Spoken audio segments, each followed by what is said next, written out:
Formal na nilabas ng Senado ang isang manifesto na mariing kumukondena sa isinusulong na People's Initiative bilang pamamaraan ng pag-amyenda ng ating saligang batas. Batay sa dokumento, inilarawan nila ang PI movement bilang isang matapang na tangkang labagin ang ating konstitusyon, ang bansa at mga Pilipino. Pirmado ang manifesto ng lahat ng 24 na miyembro ng mataas na kapulungan. Kabilang si Senador Robin Padilla na unang nagsabi na hindi siya pumirma rito.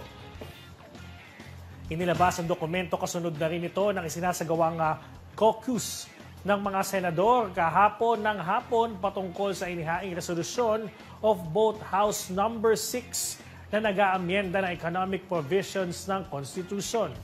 Ayon kay Senate President Juan Miguel Zubiri, dapat pigilan ang anumang tangkang samantalahin ang proseso ng demokrasya at tanggalin ang kanilang institusyon sa botohan.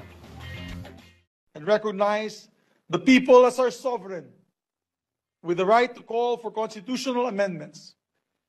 We must, however, guard against any sinister and underhanded attempt to change the Constitution by exploiting our democratic process under the guise of a people's initiative. This so-called people's initiative proposes only one change. In acting as a constituent assembly, the Senate and the House shall vote jointly. While it seems simple, my dear friends, the goal is apparent: to make it easier to revise the Constitution by eliminating the Senate from the equation.